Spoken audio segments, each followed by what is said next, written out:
It has never been more obvious that the Portland Trail Blazers need to make a trade. We got a team out here playing competitive all-star games during the regular season. We gotta talk about that plus a few other games and then end it off with talking about the Clippers versus the Rockets and the return of Paul George. That's a look at what we gotta talk about today, but with that out of the way, yo!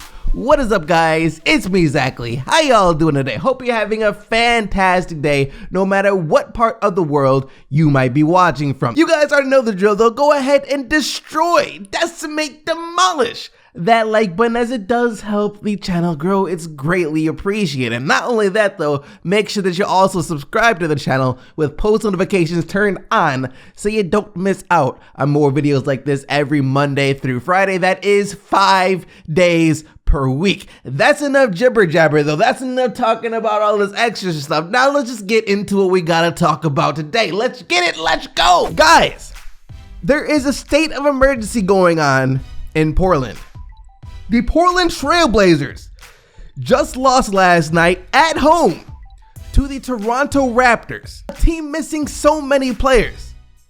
114-106. Pascal Siakam, 36 points. Fred VanVleet, 30 points. Damian Lillard in this game, 2 of 12 from the field. He's been having a marvelous season for the Portland Trail Blazers, still averaging over 30 points per game.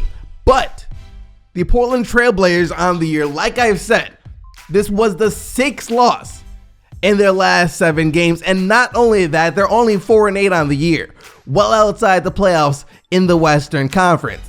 And if you talk to Blazers fans, they'll tell you that it's for a couple of reasons. Reason number 1, Hassan Whiteside is indeed no Jusuf Nurkic. He might be putting up some decent numbers, but he's not contributing to winning the way Jusuf Nurkic contributed to winning in Portland. But not only that, they're also missing Zach Collins. Guy went down as expected to miss around 4 months. So Jusuf Nurkic isn't slated to come back till around February, and then Zach Collins not until like March.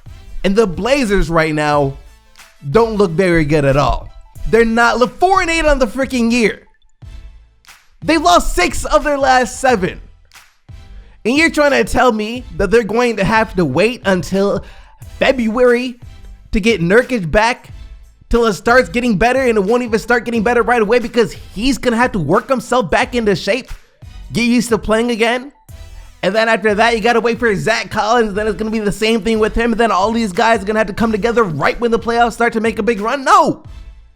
The Portland Trail Blazers need to make a move now because this is their window of opportunity. This is the year. This is the year that Kevin Durant's out. This is the year that Stephen Curry's out. This is the year that Klay Thompson's out. This is the year that Anthony Davis and LeBron James are playing year 1 together. Kyle Kuzma's still developing. A lot of the other young teams in the league still up and coming. If you're the Portland Trail Blazers, this is probably the best chance that you have to win if you're going to be winning with Damian Lillard. But if that's going to happen, then they need to make a deal. Luckily, I think there could be a player specifically out there for the Portland Trail Blazers. Now, I said in the past that I think that one option for them would be Kevin Love. Yeah, he's probably the easiest one that they could get if Cleveland is willing to trade him, which I don't see why they wouldn't be willing to trade Kevin Love. However, acquiring Kevin Love isn't nearly as good as acquiring another player. Kevin Love has been killing it for the Cleveland Cavaliers, but there's another player out there who could become available, who's the guy that I think everyone in the league, all the front offices have their eyes on, waiting to see if he does become available, and that is Blake Griffin of the Detroit Pistons. Now, you guys know me myself, I am a Detroit Pistons fan, but here's the thing. This is a team that who knows how this season is going to play out for them. They could end up being a better team than a lot of people expect once Blake Griffin gets off his minutes restriction if Derrick Rose can stay healthy. They could end up being pretty good, especially with the emergence of Luke Kennard. But it could also end in a situation where the Pistons find themselves once again competing for that 8th spot in the Eastern Conference, where they finish as 6th, 7th, or 8th seed.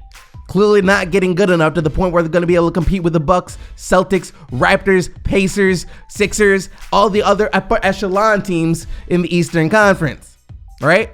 And if that happens, who knows? They might say enough's enough. We've been trying to rebuild on the fly for the longest now. It has been working. Blake Griffin's a terrific player, a hell of a player. But we can't rely on him to win us a championship in this situation. The best move might be to trade Blake Griffin if he's playing well. And the team that I think should be calling is the Portland Trail Blazers.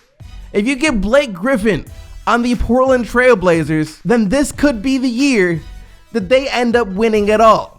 Because here's the thing. Damian Lillard and CJ McCollum are a really good duo. Of course they are. It's a walking 50 points every single night, right?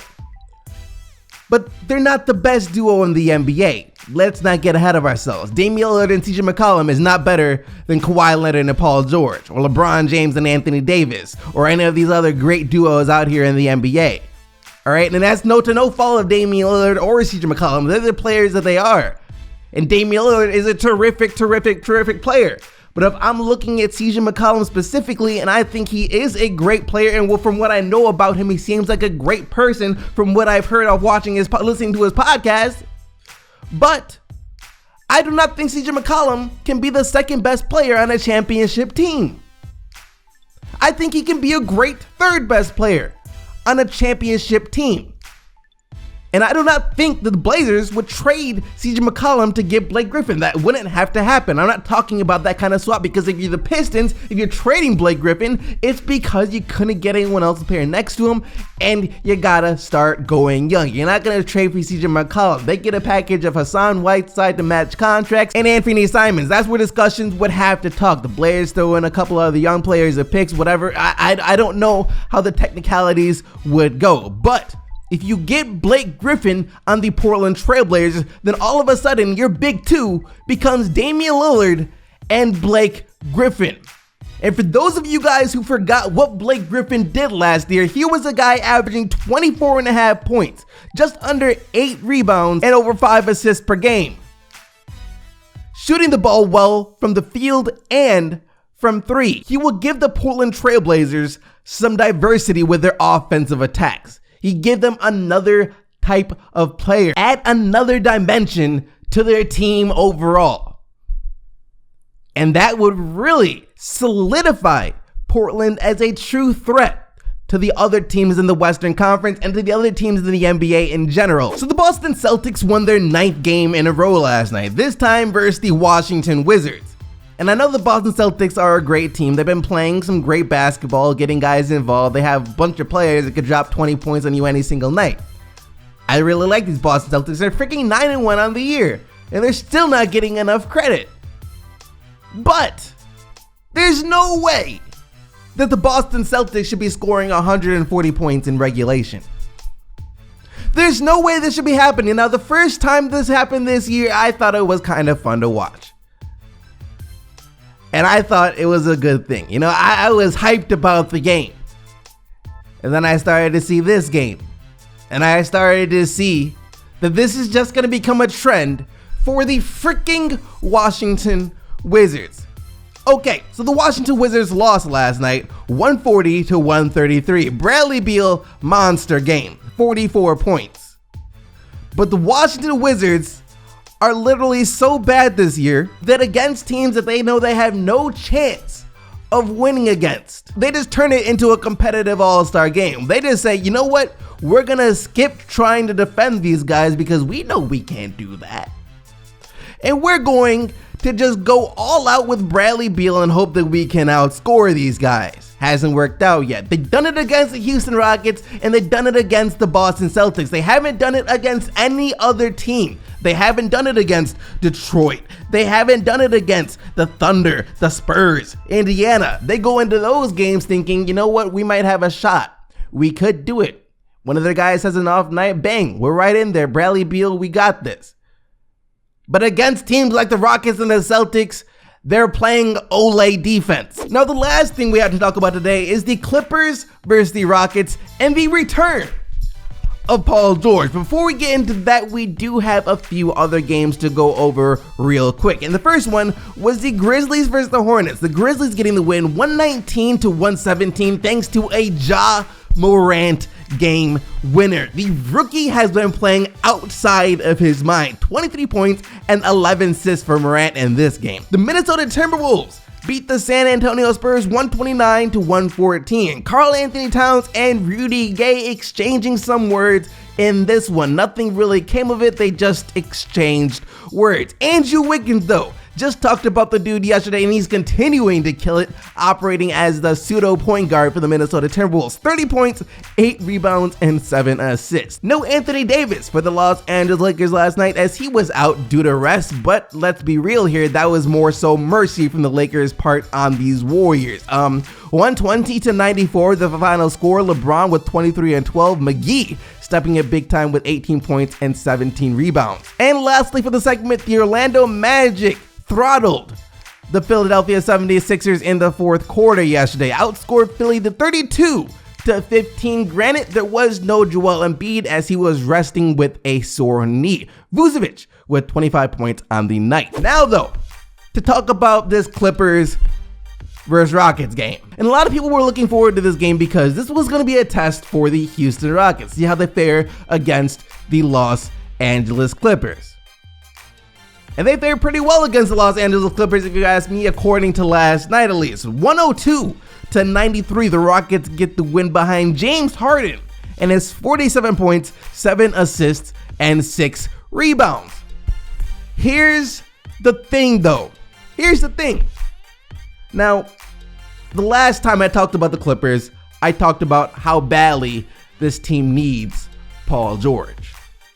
And every game since then, I've been seeing the same thing over and over and over and over and over again. And that is just how badly this team needs Paul George. The first 6 minutes of every single Clippers game starts off exactly the same way. The Los Angeles Clippers can't hit a shot and they fall down by like 10 points. No matter who their opponent is, the Los Angeles Clippers cannot buy a basket to start the game to save their life. You got Kawhi Leonard trying to let the rest of the guys get involved. The only problem is, now this is no knock against the rest of the guys starting for the Los Angeles Clippers at the moment. You got a bunch of really, really good guys who know their roles and execute those roles to the fullest of their ability every single night. But outside of Kawhi Leonard himself in the starting lineup, the Clippers have no one who is creating offense for themselves. And I don't want to hear any more people in the comment section talking about, but you forgot about Lou Williams. Do you not know what it means to be starting versus coming off the bench? Lou Williams comes in off the bench. When Lou Williams and Montrezl Harrell come in off the bench at that 6-minute mark in the first quarter, that's when things start to get better for the Los Angeles Clippers. It happened again last night, kind of. Only problem was Montrezl Harrell had the worst game of his career. 2 for 12 for 4 points. This is one of the most efficient and most dependable guys in the league, and he will probably not have another game like this entire season. That was a problem because he typically comes in and helps out the offense immediately. Last night, he wasn't able to get it done. Paul George is a complete remedy to this situation because now Kawhi Leonard can keep deferring in the first 6 minutes, let the other guys get involved, and especially let Paul George get going. Right? And for Kawhi Leonard, you got to look at it like this for him. This is exactly why he said he wanted Paul George. A lot of people were like, how's Kawhi Leonard going to demand that the Los Angeles Clippers trade for Paul George or he's not going there? Because Kawhi Leonard saw this exact situation. Right? Sure, the Clippers may still have had Shai Gilgeous-Alexander and Danilo Gallinari.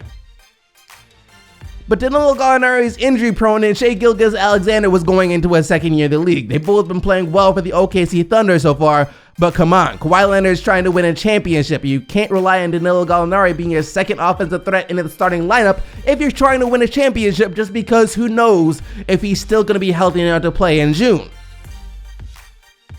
So Kawhi Leonard was like, if we're going to be doing this, if I'm going to be going up against Anthony Davis and LeBron James and all these other great teams, I'm going to need my sidekick. I'm going to need my number 1B. I'm going to need PG. And PG coming back tonight, presumably, is going to play huge dividends for the Los Angeles Clippers. These slow starts are not going to be happening anymore. And that's going to make all the difference for the Clippers because they'll be able to have the throttle on all game long, because when you're not making shots especially, your defense is also going to be struggling. So the Clippers also struggle on defense for this first 6 minutes of every single game because they're not making shots, so they're not being able to set up their defense on the inbound. So I'm really excited to see what this Clippers team is going to be able to do now that Paul George is once again presumably returning tonight. That's gonna do it for everything that we gotta talk about today though, guys. There is no more player of the day because I'm reforming it. From now on, it's gonna be player of the week, where we have a weekly roundup thing at the end of every episode on Friday to recapture thing like the best player of the week, just because, you know, every single day it kind of boring, to be honest, because some days just so clear who the best player was. But if it's a whole weekly thing, then it becomes a bit more interesting. That being said though, thank you so much for watching. Hope you all enjoyed the video, and if you did, go ahead and destroy that like button, as well as make sure that you are subscribed to the channel with post notifications turned on so you don't miss out on more videos like this every Monday through Friday. Once again, thank you so much for watching. You guys already know that you are the real MVPs, but with all of that being said, until tomorrow, keep getting the buckets, Team STZ, and I'm out of here. Peace!